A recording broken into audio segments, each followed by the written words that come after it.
This is the continuing saga of recreating Chippenham Station, Great Western Railway broad gauge from about 1845, based on the plans that I was able to download from the Network Rail archive. And you can see that I've sort of developed things since I issued part 3 of the video, and it's thrown up a number of issues, as I've mentioned before, with the plans being not, as it were, agreeing with each other, especially the track plan compared with the end and side elevations and the layouts. And what I've done here is I've actually taken this further. You can see there the building actually on the track plan ends about here, but I've extended it to match the side plan, which is up here, the side elevation. And you can also see I've begun to a number of aspects there in the bubblegum colours.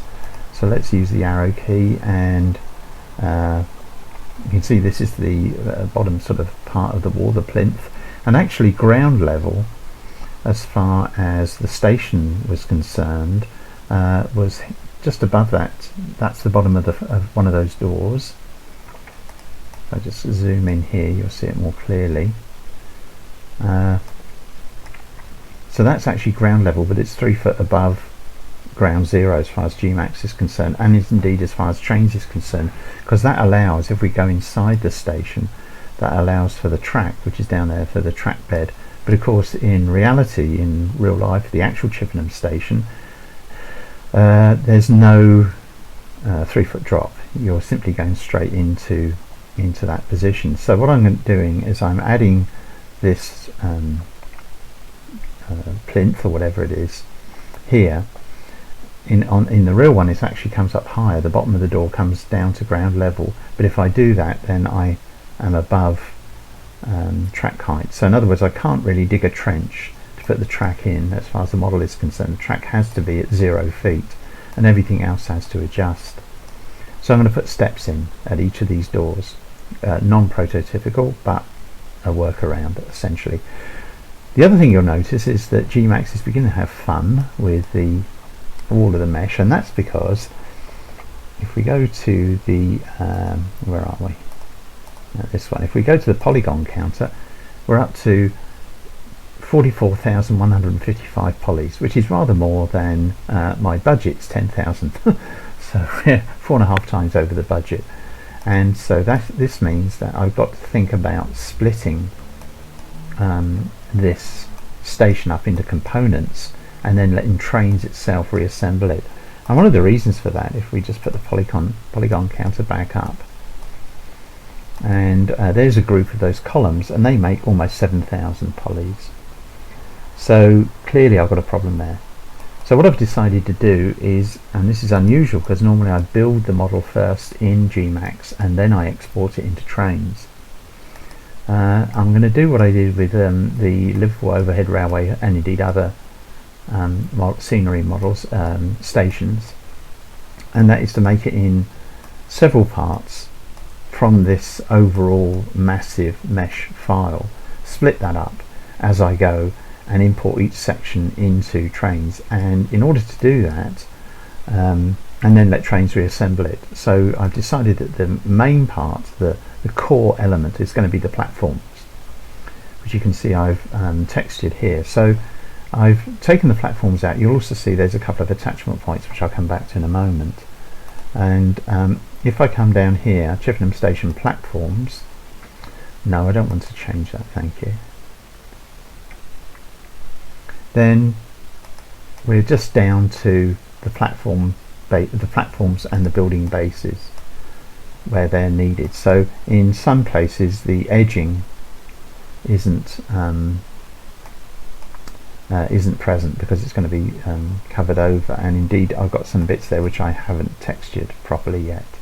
But nevertheless, it gives me this is going to be the starting point for the station. I have to start somewhere, and this is what I had to do to try and sort it out. And I've got 2 attachment points here in at the moment, and the first one is attachment point main, which is at if we go here 0, 0, 0. So that's my center point for the whole thing. And then I've got a second one here, which is I've called column 0, and that's because all of those columns and the roof trusses, of which there's going to be about, I think there's about 40 trusses, so that means 160 columns, which is massive as far as meshes is concerned. So what I've decided to do is make it as a separate model, the columns and the roof trusses, and then I shall add in a series of attachment points along here, and I'll let Trainz assemble it. You'll see what I mean in a moment. I'm going to show you what I'm doing in Trainz. So here's the separate model of the truss, one of the trusses and one of the columns at the moment. So this is just my experimenting. So that's the correct position, the correct size for the truss. The column I haven't finished. There's something else I haven't worked out from the plans that goes above this column to actually build up for the support of the trusses. And there's got to be 4 of them, and there's got to be 2 trusses plus a smaller one in the middle. But this is just as an experiment. So that's now a separate, completely separate model, and I've imported that into Trainz, and I've imported the platforms into Trainz. So now I can show you what I've got. So here they are in Trainz, and oops, in twice. We don't want that. It's because I've got the selection tool there. So what I'm doing then, this gives me the platforms for Chippenham station, and this will be a functioning station. So eventually I shall put 1, 2, 3 tracks through it, through excuse me, through lines, and then 2 bays, and this will have lots of attachment points for passengers to be created on the platform, and then to be spawned, I think they call it, and then to be removed by trains as they come in. And so that's the 2 attachment points. So I've got at work, as it were. So this is the platform shape based on the plans that I had, and this gives me that center point, and then that other attachment point, column 0. This is that first one going in, and eventually there'll be lots of these. So I'll add in a whole load of attachment points onto this, the platform mesh, which is the main mesh, and these will all be added in as dependencies, and it will create the whole sweep of the station. The buildings, all the offices, which have got to sit on this platform, and then all of that round by the doors and the steps and everything, they will be separate meshes, and they will be imported separately as well, and for trains to assemble. And the idea of this is it allows me to, well, if I go down to the Liverpool overhead railway models I've got here, there's a lot of Great Western, Hook Norton, some Irish stuff there, Listowel and Ballybunion. Here we are, Liverpool overhead railway over on the right here, and I want Herculaneum Dock and Herculaneum Dock Station. So if I click on that and I just put this in here, then this is Herculaneum Dock Station for the Liverpool overhead railway, and it's actually assembled by Trainz instantly as you place it, because it's made up of a number of different meshes, including obviously the track is a separate mesh.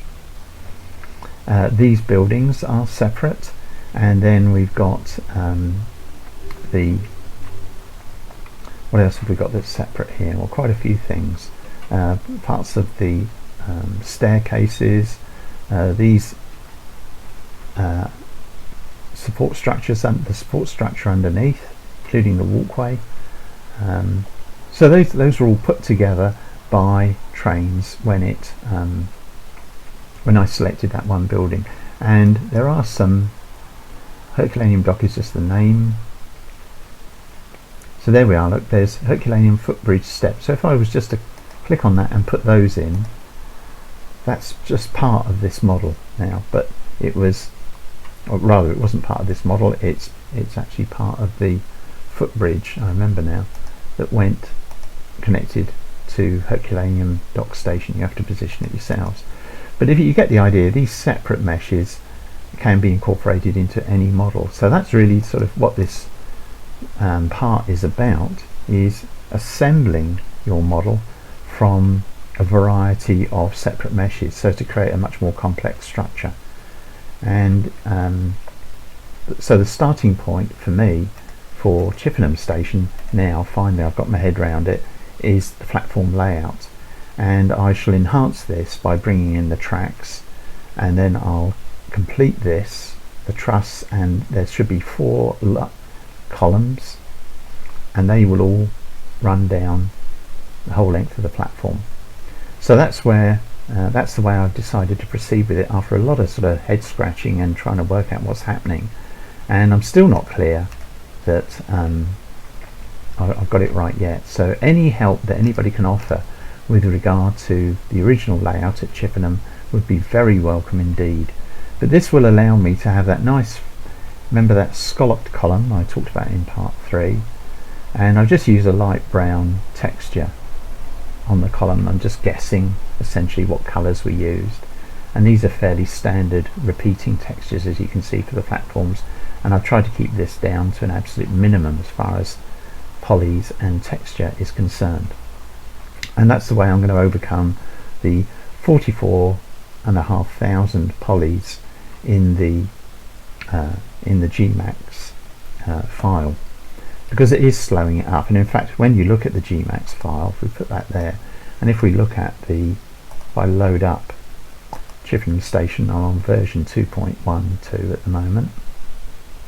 There we are. It's having problems displaying it. We're getting all this sort of mess, all this sort of breakup here. So it's having problems already, and you can see there's all sorts of odds and ends. But where all these columns are at the moment, that's going to be handled by these attachment points. And you can see there I've got the roof, beginning with the roof, but actually connecting the roof with the roof trusses and with the columns is, after I've done this surround and the steps, that will be my next job.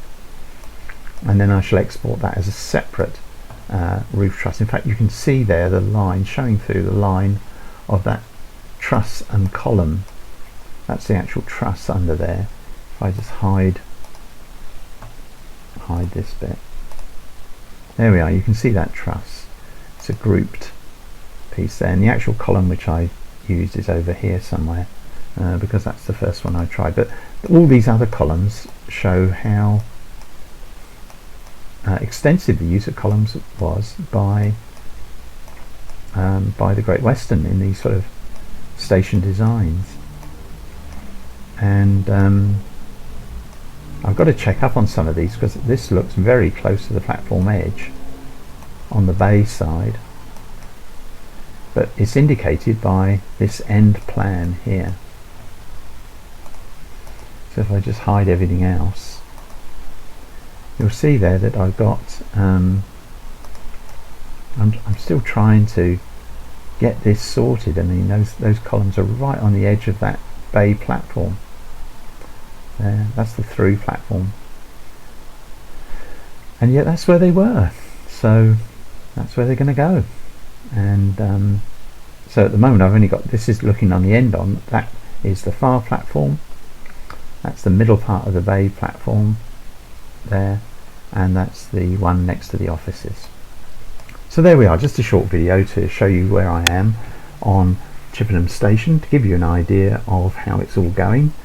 It's slow progress, but it's I'm trying to make it as, how can I put it, as believable, I suppose. It's my best guess for how this station was put together, and that's why I keep asking for any help that anybody can give, but frankly I don't think the information is out there. So it's going to be my best guess. So I hope you've enjoyed this short video.